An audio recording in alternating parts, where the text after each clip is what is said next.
Aujourd'hui, on va parler de l'assurance vie. Et non, c'est pas juste un produit pour transmettre ton patrimoine à tes enfants. C'est aussi un outil d'investissement super polyvalent pour épargner, pour aussi optimiser tes coûts et pour faire fructifier ton argent. Mais face à toutes les offres disponibles, je pense que tu te demandes quelle est la meilleure assurance vie. Alors dans cette vidéo, je vais t'expliquer comment fonctionne l'assurance vie, quels critères regarder et je vais aussi te donner une sélection des meilleurs du moment. Partie 1, c'est quoi une assurance vie?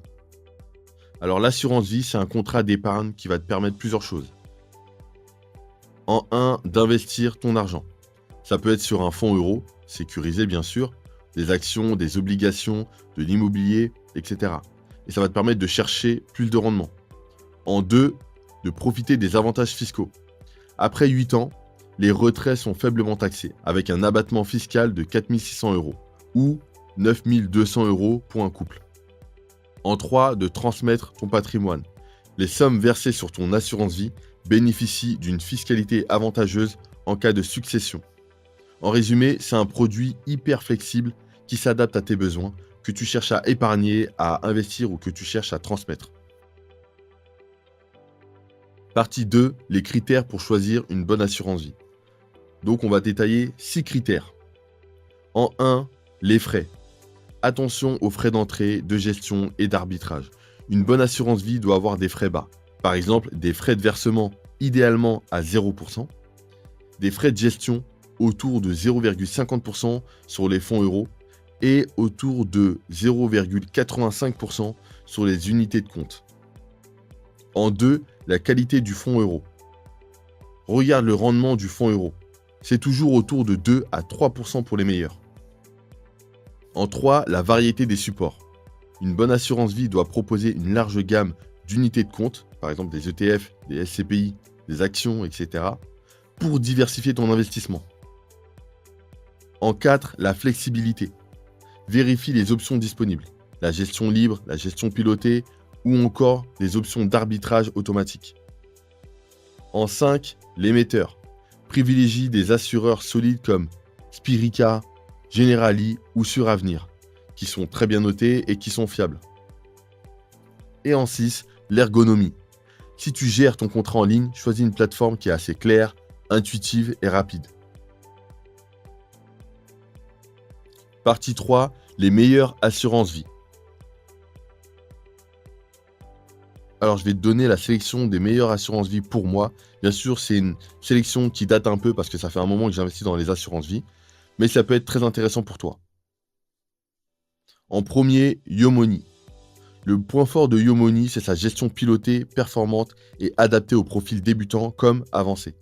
Les frais sont de 0% sur les versements et les frais de gestion sont toujours entre 1,6 et 1,8%. C'est idéal pour ceux qui veulent déléguer la gestion de leur contrat. En 2, Nalo. Le point fort de Nalo, c'est la personnalisation de ton contrat en fonction de tes projets, ta retraite, ton immobilier, etc. Les frais sont de 0% sur les versements et les frais de gestion sont autour de 1,6%. C'est très adapté pour une stratégie patrimoniale long terme. En 3, l'XCA. L'XCA, le point fort, c'est un excellent fonds euro, Suravenir rendement, et l'accès à des ETF et des SCPI. Les frais sont de 0% sur les versements et les frais de gestion sont aux alentours de 0,50% sur les fonds euros. C'est idéal pour ceux qui veulent une gestion libre et des frais réduits. En 4, Boursorama, ou maintenant Boursobank. Les points forts, c'est des frais ultra compétitifs et une gestion pilotée efficace. Les frais sont de 0% sur les versements et les frais de gestion sont entre 0,60 et 0,85%. C'est parfait pour les clients de Boursorama qui veulent tout gérer au même endroit. Et en 5, Darjeeling. Son point fort, c'est un vaste choix d'unités de compte et de très bons fonds euros. Les frais sont de 0% aussi sur les versements et les frais de gestion sont aux alentours de 0,60%. C'est idéal pour les investisseurs expérimentés qui veulent maximiser leur rendement. Partie 4, les erreurs à éviter. Il y a plusieurs erreurs à éviter et on va voir ensemble 4 erreurs. La première, c'est de se focaliser uniquement sur le fonds euro. Un fonds euro est sécurisant, c'est vrai, mais pour obtenir de meilleurs rendements, pense à diversifier avec des unités de compte.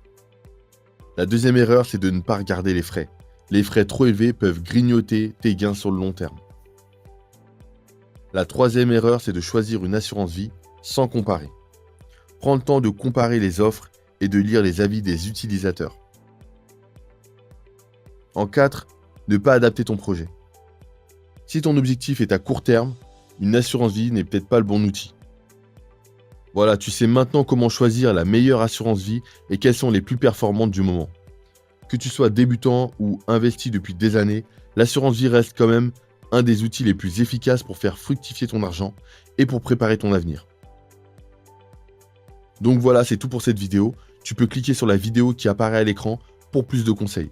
En description, tu as des liens pour commencer à investir. Clique sur j'aime, abonne-toi et bon courage pour tes investissements.